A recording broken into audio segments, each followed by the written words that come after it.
département de l'Aveyron, l'abattage de chiens errants, divagants ou malfaisants est autorisé par le préfet dans 5 communes pour protéger les troupeaux.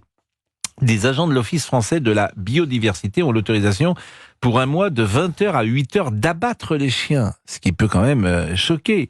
On parle d'un chien qui n'est plus sous la surveillance de son maître. D'ailleurs, il n'a pas de maître s'il est un chien errant, qui se trouve hors de portée de voix, qui est éloigné de son propriétaire d'une distance de plus de 100 mètres.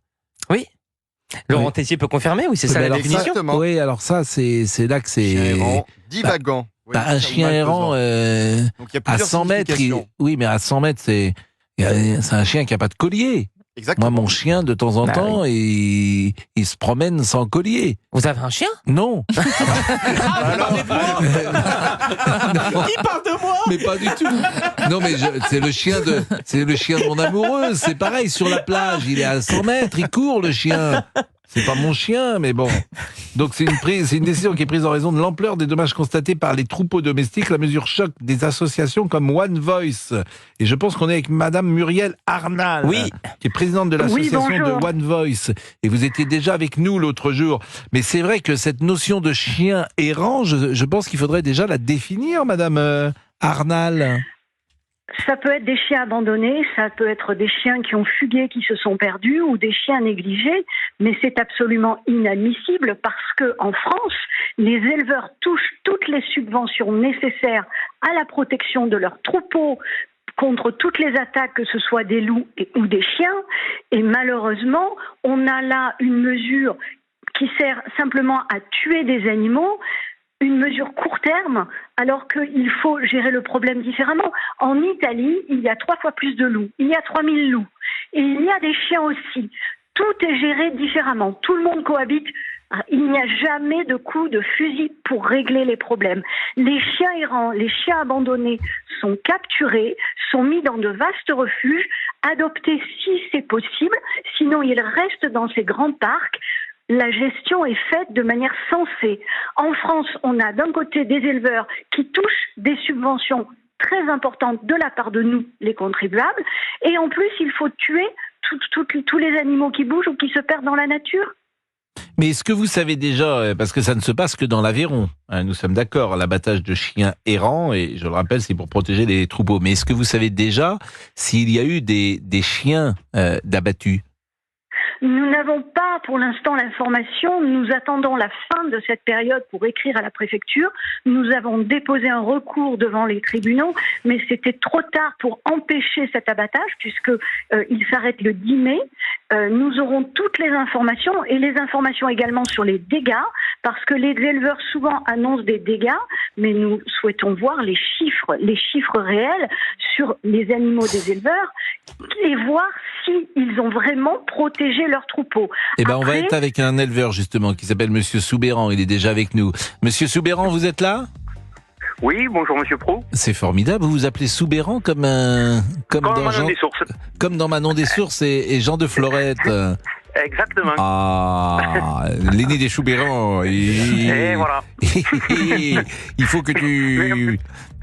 On se souvient comment... mieux à la fin, quand même. Mais bien sûr, mais bien sûr, c'est avec le papé qui est de vieux des Soubérans. Bon. Et Galinette. Et Galinette, il faut que tu te maries maintenant, Galinette. Il faut que tu nous fasses une belle jeune fille avec un beau garçon. Galinette, tu es grand maintenant. Et puis il y a le trésor des Soubérans. Exactement. Bon. Et Pascal est sobre, je le dis à tout le monde. Oui. Ça, c'est formidable. Je savais que vous avez des références. Mais non, mais c'est formidable. Références dans le cinéma, donc voilà. Et ça, c'est évidemment c'est la musique, en fait. C'est pas la musique de Manon des Sources, ça. C'est la musique de Verdi, surtout. Non, c'est Jean de Florette. Oui, mais c'est pas une musique originale, ça. Non, c'est la force du destin de Verdi. Capuçon. Oui, mais c'est... Oui. Mais c'est surtout Verdi, plus que la musique de... Ah oui, il dit n'importe quoi. Giuseppe Verdi, je le dis pour Monsieur Guénec. Ah oui, je sais bien, pardon, je le sais. Bah oui, pardon. Vous ne m'apprenez rien. Vous, c'est plus un verre d'eau que vous aimez que Verdi. Un verre d'eau. Il est 12h04. Non, Ça, tout de suite. ça devient n'importe quoi. N'importe quoi. Vous réagissez Alors. avec Pascal Pro sur Europe 1 01 80 20 39 21. À tout de suite. Europe 1. Pascal Pro et vous. Sur Europe 1 de 11h à 13h et nous retrouvons Fabrice qui est avec nous en Nous ligne. sommes donc avec Fabrice Soubéran, qui est éleveur effectivement et qui avait envie de réagir sur ce que disait Madame Arnal, présidente de l'association One Voice. Je vous rappelle que nous parlons de l'abattage de chiens errants qui parfois sont abattus parce qu'ils attaquent les troupeaux. Est-ce que ça vous est arrivé, Monsieur Soubéran? Oui, tout à fait. Je vais vous raconter mon histoire. Juste pour terminer, la copine de mon fils, vous savez comment elle s'appelle? Manon. Manon. Manon, je t'aime Manon, je t'aime en crever Manon. Voilà. Donc je vais être un C'est peu formidable plus sérieux. ça. Non mais ça c'est extraordinaire quand même. C'est incroyable. Ah oui, c'est incroyable. Je vais peut-être vous plomber la fin de l'émission, mais Non. je vais raconter mon histoire. Ça s'est passé l'année dernière, en juillet. J'ai eu une attaque de chien, je suis pâturé sur la commune de Clapier, c'est dans la métropole de Montpellier. Juste, ça touche Montpellier. Et j'avais à peu près 200 bêtes dans un clos qui touchent les maisons. Et le matin, à 8h du matin, que je me suis rendu dans le clos, j'étais en présence de mon fils. On est arrivé, il y avait des moutons de partout et c'était une scène incroyable. Des moutons qui gisaient de leur sac. Mais c'était quoi comme chien qui les avait attaqués, vous savez? C'était deux Malinois. Malinois. Donc j'invite tout le monde à aller sur Internet et vous tapez Clapier attaque de chien, vous verrez les photos. Bon, si vous avez mangé, ne les regardez pas parce que c'est quand même terrible. Et ces deux Malinois étaient chiens errants ou c'était des Malinois qui avaient fugué de leur maître? Et alors enfin, je pense que ça va vous plaire, c'était des Malinois qui appartenaient bien sûr, c'est toujours à peu près le même profil, à une personne, comment on peut appeler, marginale, quelqu'un qui squattait. Ces chiens étaient connus de tout le monde dans le village. C'était pas la première fois. C'était des squatteurs.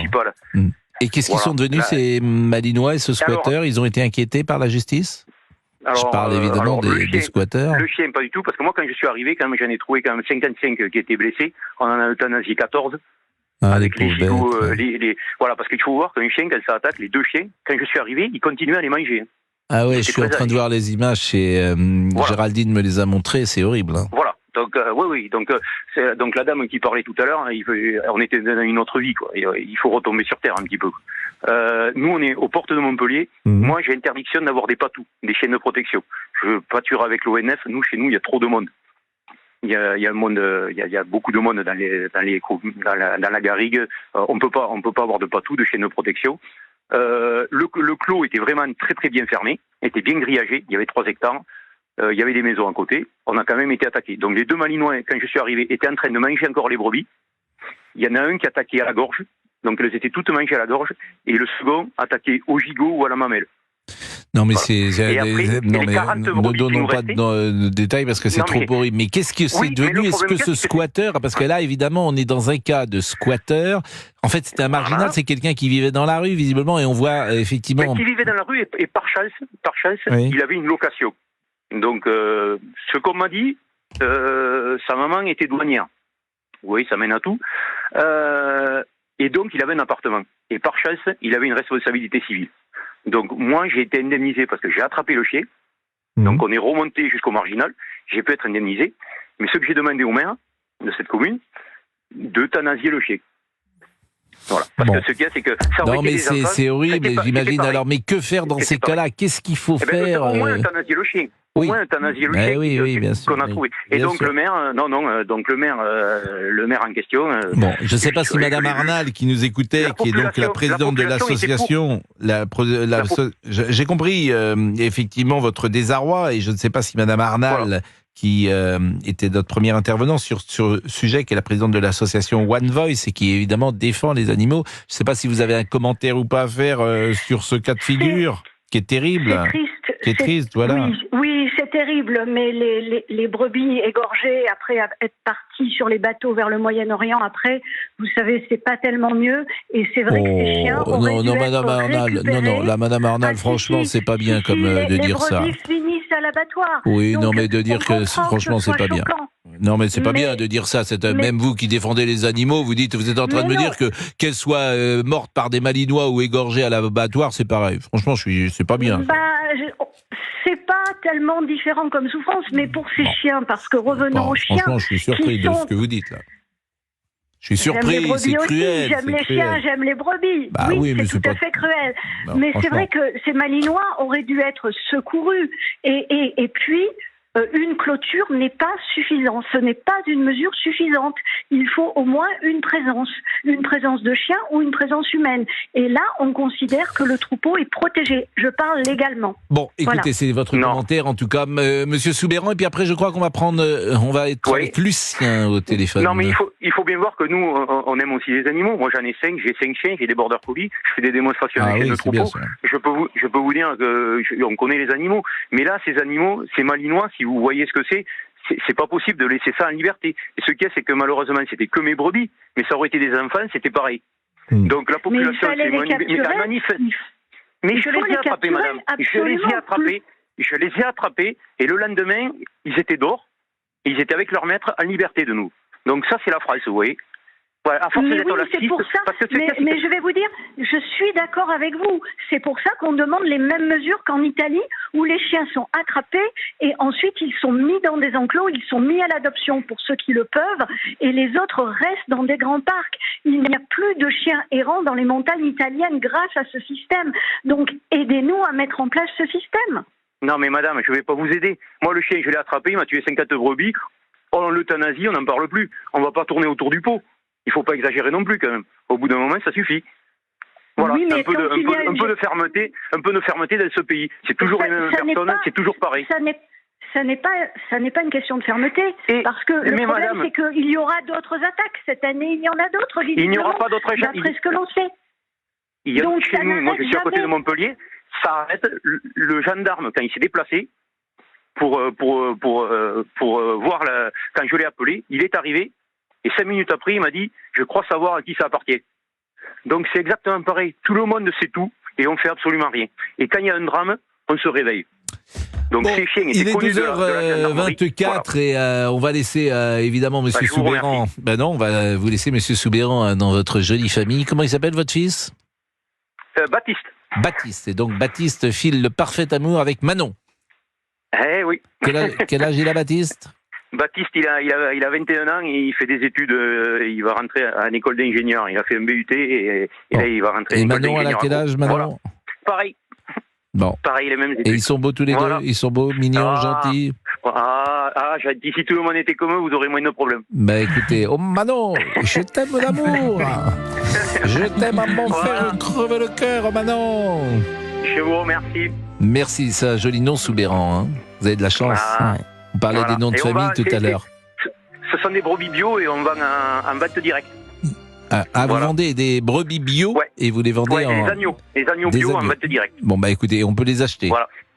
Ouais, et ce qu'il y a, c'est que ce que je voulais dire, c'est que nous, en pâturant, on lutte contre les incendies et on favorise, on embellit le paysage.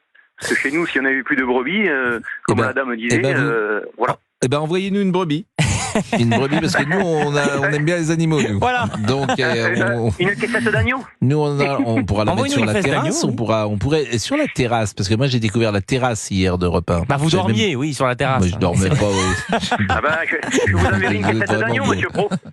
Envoyez-moi, et je pense qu'on pourrait mettre des animaux, on pourrait faire venir des animaux. Bah, attendez, vous voulez faire le zoo de Beauval sur la terrasse ? Exactement. Ça se fait pas comme ça, hein. Une girafe, des agneaux. Non, arrêtez, parce que la sécurité a peur. Depuis que j'ai ramené un âne, ils ont vraiment peur que je ramène plus gros qu'un âne. Moi aussi, quand je suis arrivé à Europe 1, j'ai ramené un âne. Pas sympa pour Laurent Tessier. Mais il est arrivé beaucoup plus tard. Qu'est-ce qui se passe ? Bon, Lucien est agriculteur. Lucien, vous vouliez réagir. Lucien, vous-même, je crois que votre troupeau a été attaqué par un chien ou des chiens. Oui, bonjour. Bonjour. Vous avez été attaqué, votre troupeau a été attaqué, c'est ça ? je voulais, bien sûr, mais on a été attaqué par des loups, on a été attaqué par des chiens. Oui. Mais je voulais dire à cette dame que c'est une menteuse. Pourquoi? Parce qu'elle dit des grosses conneries. Quand on est attaqué par un loup, il y a un expert qui vient, qui fait des analyses, on fait même des prélèvements d'ADN pour voir si c'est bien un loup, pour pouvoir toucher, être indemnisé. Si c'est un chien, on ne touche rien. Ah. À moins de retrouver le propriétaire et de se retourner contre lui. Il ne faut pas croire que l'État nous donne de l'argent si c'est un chien qui nous attaque. Donc un Malinois Alors, vous attaque, par exemple, vous n'avez rien? Non, à moins de retrouver le propriétaire. Bon, mais s'il n'a pas de collier, s'il n'est pas pucé, Bon, Lucien, c'est tout pour notre pomme. Lucien, comme on vous entend pas très bien, parce que je pense que vous devez être en Bluetooth dans la voiture. Sur l'autoroute. Oui. Vous êtes sur l'autoroute. On va marquer une pause.